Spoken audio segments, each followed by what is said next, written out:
സുഗ്രീവൻ പറഞ്ഞു, രാമ, അങ്ങയുടെ അസ്ത്രങ്ങൾ എൻ്റെ ശത്രുവിനെ മാറു പിളർക്കും. അതിലെനിക്കൊരു സംശയവുമില്ല.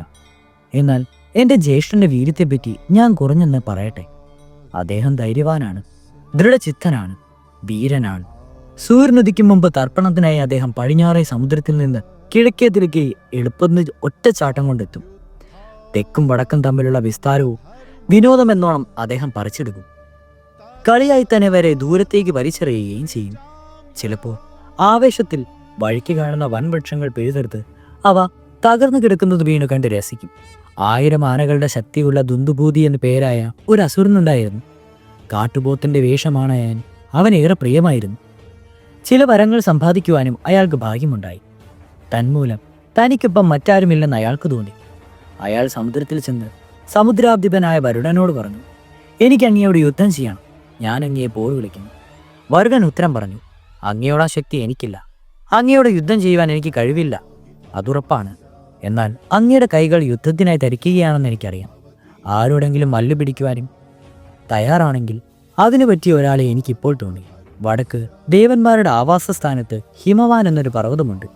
പർവ്വതങ്ങളുടെ താമസ ആസ്ഥാനമാണ് ആ പർവ്വതം. നിറയെ വെള്ളച്ചാട്ടങ്ങളും ഗുഹകളും ഉണ്ട് അവിടെ. കാട്ടുജന്തുക്കളുടെ ആവാസം അവയിലാണ്. ഭഗവാൻ മഹാദേവൻ ശശ്വരനുമായി വസിച്ചിരിക്കുന്നത് അവിടെയാണ്. ഹിമവാൻ അങ്ങയോട് കട നിൽക്കും. അങ്ങയ്ക്ക് ഇഷ്ടാനുസരണം അദ്ദേഹത്തോട് മത്സരിക്കാം. തനിക്കൊത്ത എതിരാളിയില്ലാത്തൊരു ഭീരുവാണ് വരുണനെന്ന് അസുരൻ വിചാരിച്ചു.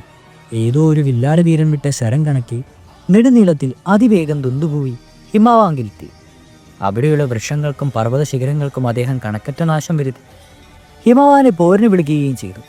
ഹിമവാൻ ഒരു വലിയ വെൺമേഘത്തിന്റെ രൂപം ധരിച്ചു. ഒരു ശിഖരത്തിൻ്റെയും അഗ്രത്തിലിരുന്നുകൊണ്ട് അദ്ദേഹം പറഞ്ഞു, ദുന്ദൂബി, അങ്ങ് ധർമ്മിഷ്ഠനായ ഒരു അസുരനാണെന്നല്ലോ. അങ്ങയുടെ ശൗര്യവിരുദ്ധങ്ങൾ അറിയാത്ത ഒരു തപസ്യാണ് ഞാൻ. യുദ്ധതന്ത്രം ഞാൻ പഠിച്ചിട്ടില്ല. ഞാൻ അങ്ങയുടെ ശരണാർത്ഥിയാണ്. അങ്ങയുടെ വീര്യം തടുത്തു നിർത്തുവാനുള്ള കെൽപ്പ് എനിക്കില്ല. എന്നെ ദോഷിക്കരുത്. ദുന്ദൂബി നിന്നിടത്ത് നിന്നുകൊണ്ട് തന്നെ പറഞ്ഞു, യുദ്ധം ചെയ്യുവാൻ അങ്ങ് പ്രാപ്തനോ അപ്രാപ്തനോ ആകട്ടെ, അങ്ങനെ അനുസരിക്കാതെ തന്നെ വേണം. അതല്ലെങ്കിൽ എന്നോട് യുദ്ധം ചെയ്യുവാൻ കരുത്തനും ധൈര്യവുമുള്ള മറ്റാരെങ്കിലും എനിക്ക് പറഞ്ഞു തരണം. ഹിമവാൻ പറഞ്ഞു, കിഷ്കിന്ധ എന്നു പേരായ സുന്ദരമായ നഗരമുണ്ട്. അവിടെ രാജാവായ ബലവാനായ ബാലി എന്ന വാനരൻ വസിക്കുന്നുണ്ട്. അദ്ദേഹം ഇന്ദ്രപുത്രനാണ്. ഭയങ്കര ശക്തിമാനെന്ന വിഖ്യാതമാണ് അദ്ദേഹം. ഇന്ദ്രൻ നബുജിയോട് യുദ്ധം ചെയ്തതുപോലെ ഈ ബാലി അങ്ങയോട് യുദ്ധം ചെയ്യുവാൻ തയ്യാറായേക്ക്. അദ്ദേഹത്തോട് പൊരുതിയാൽ ഒരു ചെറുത്തുനിൽപ്പൊക്കെ അങ്ങയ്ക്ക് ലഭിച്ചേക്ക്. അതല്ലാതെ വൃക്ഷങ്ങളെയോ പാറകളെയോ വെള്ളച്ചാട്ടങ്ങളെയോ പോരിനെ വിളിച്ചിട്ട് എന്ത് പ്രയോജനമാണുള്ളത്? ബാലി അങ്ങയെ തൃപ്തിപ്പെടുത്തുമെന്ന് ഞാൻ അങ്ങേക്ക് ഉറപ്പ് പറയുന്നു. ദുന്ദുബി ഒരു പോത്തിന്റെ രൂപത്തിൽ ആകാശത്തിലേക്ക് ഉയർന്നു. ഭീമാകാരമായ കരിമേഘം പോലെയാണ് കാണപ്പെട്ടത്. അസുരൻ കിഷ്കിന്ധയിലെത്തി. നഗരത്തിന്റെ കോട്ടവാതിക്കലയാൽ ചെന്ന് നിന്നു. തൻ്റെ വലിയ കൊമ്പുകൾ കൊണ്ട് നിലം കുത്തിയിളക്കി ബാലിയെ പേരെടുത്ത് വിളിച്ച് പോർവിളി നടത്തി. അവന്റെ ഗർജനം ദുന്ദുബി എന്ന പെരുമ്പറയോടെ ശബ്ദം പോലെയായിരുന്നു. അന്തപുരത്തിലായിരുന്ന ബാലി പുറത്തു വന്നു. പോർ വിളിച്ചവരോട് കോപിച്ചുകൊണ്ട് കിഷ്കിന്ധയുടെ കവാടത്തിലേക്ക് കയറിക്കൊണ്ട് അദ്ദേഹം പറഞ്ഞു, നീ ഇത്ര വലിയ ശബ്ദമുണ്ടാക്കിയത് എന്തിനാണ്? നീ ആരാണെന്ന് എനിക്കറിയാം. നീ ദുന്ദുബിയാണ്. ജീവിക്കണമെന്ന് വല്ല ആഗ്രഹമുണ്ടെങ്കിൽ കടന്നുപോകും. എന്നെ പ്രകോപിക്കേണ്ട. ദുന്ദുബി പോകുവാൻ കൂട്ടാക്കിയില്ല. ബാലിയോട് യുദ്ധം ചെയ്യുവാൻ അയാൾ ആവശ്യപ്പെട്ടു. അയാൾ പറഞ്ഞു, അങ്ങയുടെ സ്ത്രീകളുടെ മുമ്പിലാണെന്ന് വെച്ച് സ്വന്തം വീര്യത്തെപ്പറ്റി അധികം ആത്മപ്രശംസ വേണ്ട. അങ്ങയ്ക്ക് ആവശ്യമെങ്കിൽ പ്രഭാതം വരെ ഞാൻ കാക്കാം. ഭൂമിയിൽ അങ്ങയുടെ അവസാന ദിവസമായി ഇന്നത്തെ രാത്രി കൂടി അങ്ങ് സുഖമായി കഴിച്ചുകൊള്ളൂ. ഒരു നല്ല യുദ്ധം എനിക്ക് കാഴ്ചവെക്കുവാൻ അങ്ങേക്ക് കഴിയുമെന്ന് എന്നോടൊരാൾ പറഞ്ഞിട്ടുണ്ട്. ആരാണെന്നോ? ആ ഭീരുവായ ഹിമവാൻ. അങ്ങയോട് പൊരുതുവാൻ ഉത്സുകനായിരിക്കുന്നു ഞാൻ. ബാലി തൻ്റെ ചുറ്റും നിന്നിരുന്ന സ്ത്രീകളെ നോക്കി ഒന്ന് മന്ദഹസിച്ചു. അവരെ അന്തപുരത്തിലേക്ക് അയക്കുകയും ചെയ്തു. അതിനുശേഷം അദ്ദേഹം ദുന്ദുബിയോട് പറഞ്ഞു, വരൂ, നമുക്ക് യുദ്ധം ചെയ്യാം. അങ്ങ് ഭംഗ്യന്തരനെ പറഞ്ഞതുപോലെ കുടിച്ചിട്ടൊന്നുമില്ല ഞാൻ. അന്തപുര ലീലകളിൽ അക്മഗ്നാനായിട്ടുമില്ല. ഇന്ദ്രൻ നൽകിയ മാല ബാലി തൻ്റെ കഴുത്തിലണിഞ്ഞു. ദുന്ദുബിയുടെ യുദ്ധത്തിനായി പുറത്തു കിടക്കുകയും ചെയ്തു.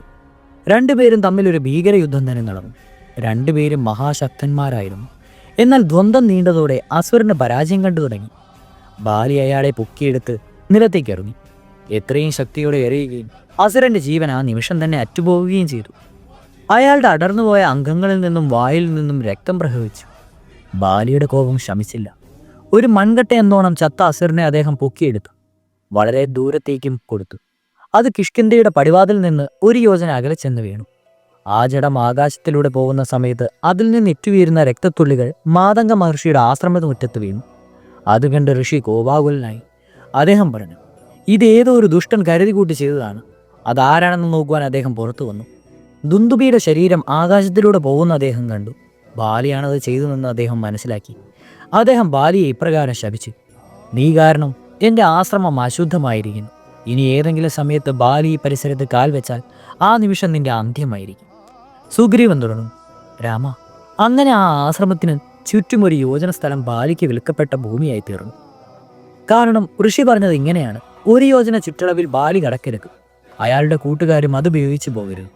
എൻ്റെ വൃക്ഷങ്ങളും കുറ്റിച്ചെടികളും പുഷ്പിക്കുന്ന വല്യതകളും ദുന്ദുബിയുടെ ശവശരീരത്താൽ വേറിട്ട് വീണിരിക്കുന്നു. ബാലിയാണല്ലോ ഇന്ന് ഉത്തരവാദി. ഈ കഠിനക്രിയയ്ക്ക് എനിക്ക് അയാളോട് ക്ഷമിക്കുവാൻ വയ്യ. ഋഷിയുടെ വാക്ക് കേട്ട് ആശ്രമത്തിനടുത്തുള്ള വാനരന്മാർ ഉടൻ സ്ഥലം വിട്ടു. മാതംഗാശ്രമത്തിൽ നിന്ന് അത്ര ദൂരം ഓടിപ്പോകുന്നതിൻ്റെ കാരണം ബാലി ആരാഞ്ഞപ്പോൾ ഋഷിശാപത്തെപ്പറ്റി അവർ അദ്ദേഹത്തോട് പറയുകയും ചെയ്തു. ബാലി ഋഷി സന്നിധിയിലേക്ക് പാഞ്ഞു ചെന്നു. അദ്ദേഹത്തിൻ്റെ മുമ്പിൽ ദണ്ഡ നമസ്കാരം ചെയ്തു. ബാലി ഋഷിയുടെ മുമ്പിൽ വിനീതനായിരുന്നു, മാപ്പപേക്ഷിച്ചു. എന്നാൽ ഋഷി അദ്ദേഹത്തെ അവഗണിക്കുകയാണ് ഉണ്ടായത്. അദ്ദേഹത്തെ ഒന്ന് നോക്കുക പോലും ചെയ്യാതെ ആശ്രമത്തിനകത്തേക്ക് പോവുകയും ചെയ്തു. ബാലി മനസ്താപത്തോടുകൂടി തൻ്റെ നഗരത്തിലേക്ക് മടങ്ങി. അന്നു മുതൽ ഋഷ്യമുഖമെന്ന ഈ മനോഹരമായ പർവ്വതത്തിൽ കാൽകുത്താൻ ബാലി ധൈര്യപ്പെട്ടിട്ടില്ല.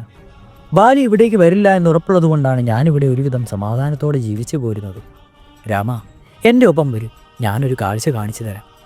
സുഗ്രീവൻ രാമനെ അടുത്തുള്ളൊരു സ്ഥലത്തേക്ക് കൂട്ടിക്കൊണ്ടുപോയി. അവിടെ ദുന്ദുബിയുടെ ഭീമാകാരമായ അസ്ഥികൂടം കിടന്നിരുന്നു. സുഗ്രീവൻ പറഞ്ഞു, എൻ്റെ ജ്യേഷ്ഠൻ വളരെ ശക്തനും ശൗര്യമുള്ളവനുമാണ്. ഈ സാലവൃക്ഷങ്ങൾ നോക്കൂ. ബാലിക്ക് തൻ്റെ മുഷ്ടികൾ കൊണ്ട് അവയുടെ ഇലകൾ പൊഴിക്കാൻ കഴിയും. എൻ്റെ ജ്യേഷ്ഠനെപ്പറ്റി അദ്ദേഹത്തിൻ്റെ വീര്യത്തെപ്പറ്റി ഞാൻ പറഞ്ഞു കഴിഞ്ഞു. അങ്ങേക്ക് അദ്ദേഹത്തെ എങ്ങനെ കൊല്ലുവാൻ കഴിയും, അതും ഒറ്റയ്ക്ക്? ആ പോരാട്ടത്തെക്കുറിച്ച് ഞാൻ വിഷാദപ്പെടുകയാണ്. സുഗ്രീവൻ്റെ വാക്കുകൾ കേട്ട് ലക്ഷ്മണന് ചിരി വന്നു. അദ്ദേഹം ചെറുചിരിയോടെ പറഞ്ഞു, എൻ്റെ ജ്യേഷ്ഠന് വാക്കുപാലിക്കാനാകുമോ എന്ന് അങ്ങയുടെ മനസ്സിലാക്കുകയാണെന്നത് സ്പഷ്ടമാണ്. അങ്ങയുടെ ജ്യേഷ്ഠനേക്കാൾ ശക്തനാണ് എൻ്റെ ജ്യേഷ്ഠനെന്നും ബാലിയെ കൊല്ലുവാൻ രാമന് സാധിക്കുമെന്നും അങ്ങേക്ക് ഉറപ്പു വരുവാൻ എന്ത് ചെയ്യണമെന്ന് പറയൂ. രാമൻ അങ്ങയെ തൃപ്തനാക്കണമെന്നുണ്ട്. അദ്ദേഹത്തിൻ്റെ ശക്തി അങ്ങയ്ക്ക് ബോധ്യപ്പെടുത്തി തരാം. രാമൻ്റെ എന്ത് പ്രവൃത്തിയാണ് അങ്ങയുടെ മനസ്സിനെ സ്വസ്ഥമാക്കുക എന്ന് പറയും. എന്ത് ചെയ്താൽ അങ്ങയ്ക്ക് അദ്ദേഹത്തിനുള്ള വിശ്വാസം ഉറയ്ക്കുമെന്ന് പറയും. ബാലിയെ കൊല്ലുവാൻ രാമന് കഴിയുമെന്ന് ഏത് വിധത്തിലാണ് അങ്ങയ്ക്ക് തെളിവ് തരേണ്ടത്? തുടരും.